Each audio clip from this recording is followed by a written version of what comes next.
Angus! William! Oh my goodness, it is 3 a.m. local time here in Israel. Semi-final 2 is over. We have drawn first and second halves, or rather the contestants have drawn first and second halves, and producers have now created a running order, in their words, to create the most interesting possible show. But of course, a lot of folks have conspiracy theories about people being buried, people being killed in the running order. Should we talk about it? Let's do this!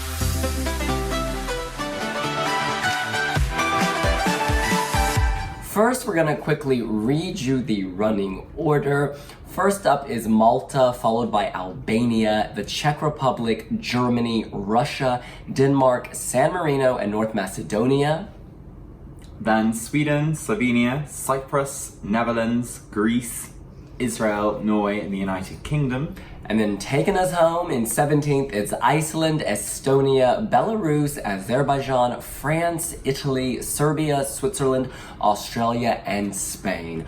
Okay, Michela has been named the show opener. You predicted this before this running order came out. Why did you think she would open? So, I think a lot of people assumed once San Marino went through on Tuesday night that they would be opening the show, but I actually think when you look at show openers, it's not just about an upbeat start to the show, it's also about having something that will draw people in, convince people of investing their time, so you want some kind of musical quality there. And I think there is real spectacle to this, in a similar way to, you know, your Belgium from 2016. Maria Yarumchuk 2014. Exactly, there's kind of a kinetic energy, there's something to latch onto, and for the kind of 40 plus commentators all across Europe feeding back to their home nations about what's going on in the show, it instantly hooks them in because they can straight be like, there's a fantastic show, it has all these scenes, she opens the door and floods her bedroom. Yes. Instant hook and appeal. Whereas I think San Marino is the other option people have talked about a lot.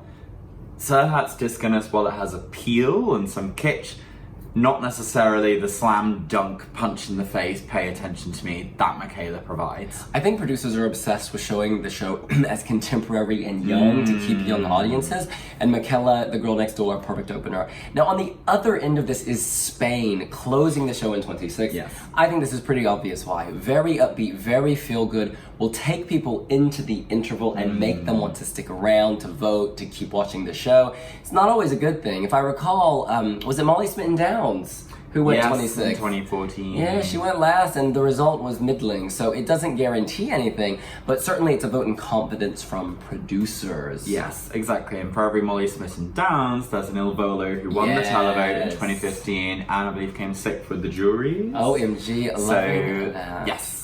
So the other big takeaway, or at least what we're seeing online and on our Instagram and on Twitter, is that it looks like the Netherlands, which is put 12th, and Australia, which is 25th, won their semi-finals. Essentially the logic is, this is divided in two, right? Yes. First half, second half, that was drawn. And producers want to put songs on later, effectively. So the Netherlands is coming towards the end of the first half, along with Greece. And then on the other end, we have Australia coming next to last in the running order. I think, yeah, it would make sense if they won. I could see Greece or Australia probably won that semi-final. Yeah, I think the interesting thing though here is that a lot is made of producers sandwiching songs. So ideally you want a difference in kind of tones or strengths, and also ideally, if a song won the semi-final, you want to sandwich it between songs that did not do as well. But Australia, it looks like an odd sandwich between Switzerland and Spain because Luca Hani has this big contemporary dance song, and equally Spain is a big spectacle too. And the Netherlands as well. While Cyprus is a contrast, Replay is perhaps one of the higher quality upbeats that we have in the field. And then it's followed by Greece and Israel, which is a further two ballads after Duncan, versus being followed by a San Marino, for example, that would have provided contrast. So it in a way makes it more wide open, I think, because the songs don't necessarily have the maximum impact you might be looking for. Yeah, this is just so curious. If we do this by genre, Malta, upbeat dance, Albania, ethno ballad, Czech Republic, indie kind of indie rock, Germany, sisters ballad, Russia, theatrical, Denmark, very light and happy, San Marino, very cruise ship, North Macedonia, power ballad, Sweden, upbeat, mid-tempo, Slovenia, atmospheric, Cyprus dance. They really are mixing up genres. The point is to keep people interested. The first half, though, is stacked with a lot of very good vocal power ballads. Albania, Russia, North Macedonia, even Sweden. Yeah. Yeah, well, actually, interestingly, Slovenia in 10th. There's probably questions to be asked there with Sebi, because either that's been put there because it did not do as well in the semi-finals, so it's a contrast for Sweden and Cyprus, or perhaps they actually did better than people expected, which is why they're on later rather than being pulled earlier. Another comment we're seeing is that perhaps Norway didn't do so well in their semi-final. Yeah. They're very early in the second half. They drew second half, but they've been put 15th. What do you think of that? Yeah, I mean, it's an interesting one to read. Equally, I think Israel is the home nation. We've discussed this, talking about Ktheju before. The A, it's an uphill struggle anyway for the home nation song, but also it's 14th, so perhaps that is going to have less impact.